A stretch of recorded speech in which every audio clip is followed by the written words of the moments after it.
Today's video is sponsored by Mr. Negative.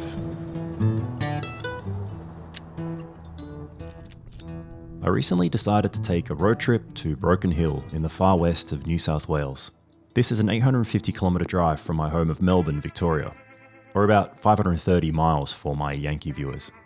So I packed some supplies, including plenty of film, and hit the road with plans to camp the first night to break up the 9-hour drive.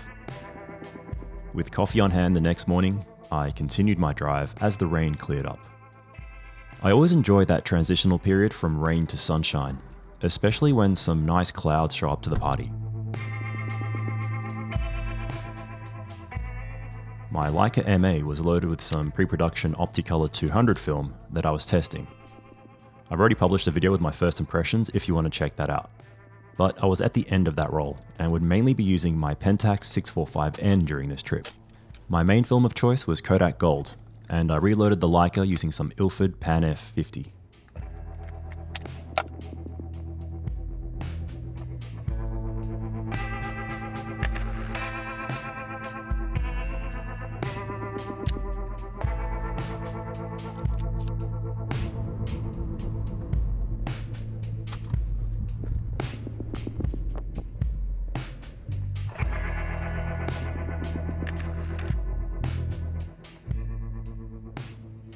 Rural Australia is always a nice getaway from the city, but I'd never been far into the Outback ever. The variety in the landscape starts to drop off as you head deeper inland, where it transforms into a more desolate atmosphere. There's still something to be said for the experience of being way out in the vast emptiness.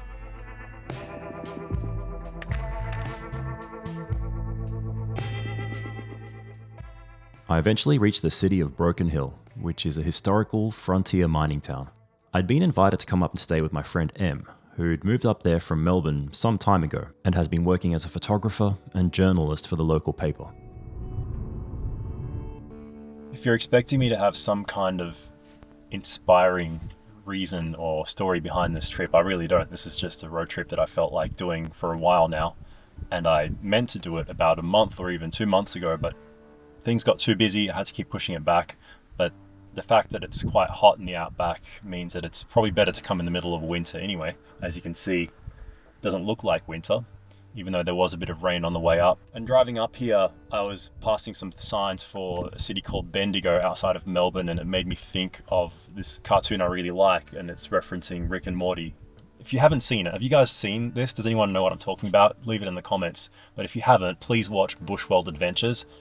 Michael Cusack, the guy behind that, Aussie legend, genius, made some hilarious stuff, including the Darren and Damo cartoons and many others. So if not to give you some kind of comedic reference to what the Australian Outback is, there is some accuracy in it too.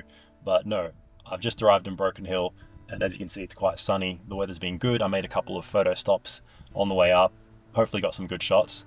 I don't necessarily know what direction this is going to go in, whether or not I'll even make a video out of it, which is often the case with my road trip videos, but I just like it to be unknown and kind of take things as they come, and then mainly focus on the photography, on scenes that I've found and shot, and maybe put what film I've shot them on and so on.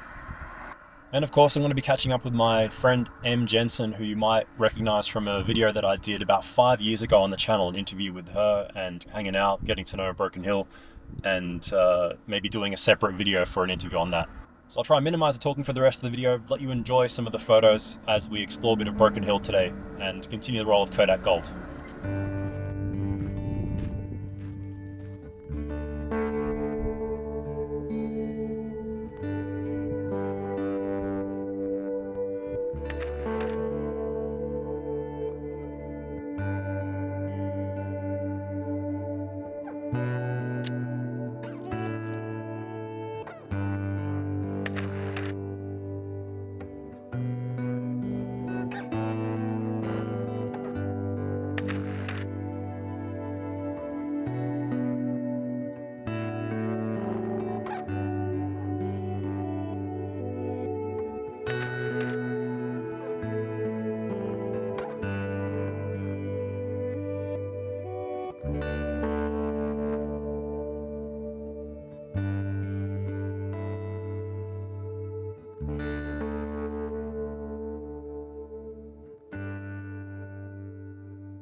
One of the following days I would take a drive out to an area called Silverton, which is fairly well known with tourists because of the fact that the Mad Max 2 film was shot around this location, and there's certain attractions including the Mad Max 2 museum.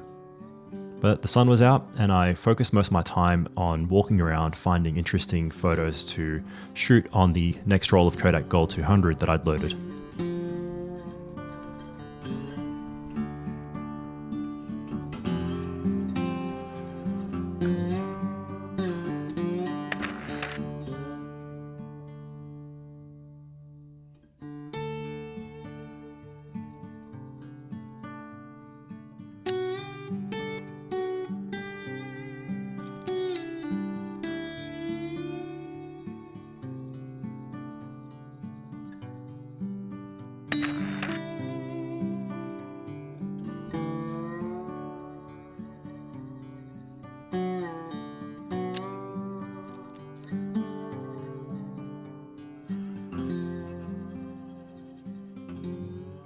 This was one of my favorite shots from the day, and I was really happy with my choice of the Kodak Gold 200 and Ilford Pan F combo. I even used an orange or yellow filter with some shots like this one, just to add a bit of contrast to the black and white.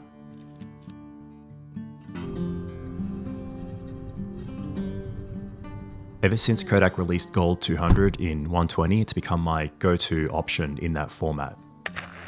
As film continues to rise in price, I try to keep costs down wherever possible. So I tend to prefer options like Gold these days. It has great performance and warm tones, which worked well in this environment.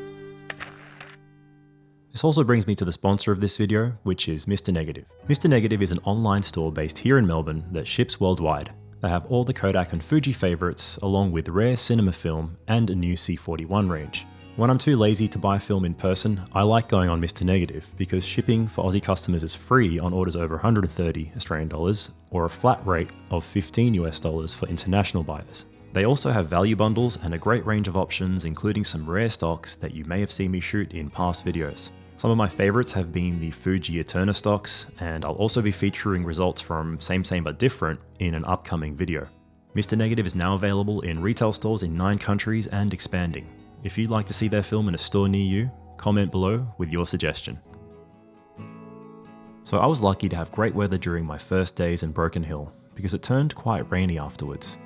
Knowing this was forecast, I had saved a lot of the indoor activities for then, like visiting some of the local art galleries with Em.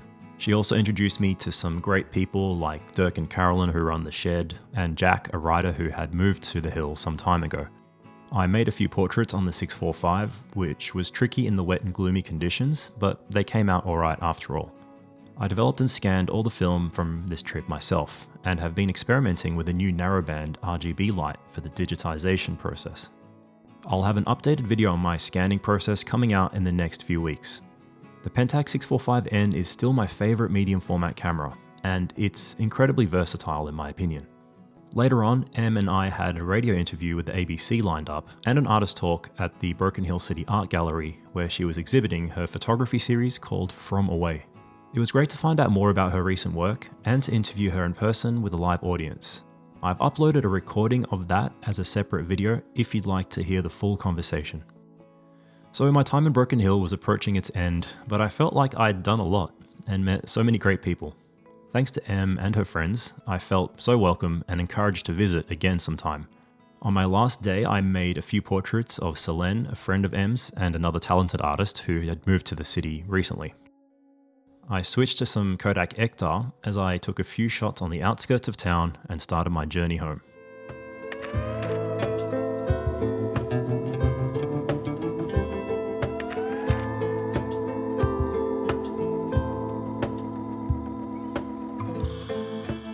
Anyway, I realise I said I'd keep the talking to a minimum, but I guess I might have failed on that one. But we are approaching the end. I camped another night and reflected on what a great idea it is to just get away sometimes and detach yourself from your normal routine, see new places and meet new people. Also, these little birds were probably the highlight of my journey back home. They're called apostle birds, and they usually live and travel in groups of 12. With a bunch of new memories and a bag of exposed film, I continue the drive feeling grateful for the experience and to have so much on offer in this huge country.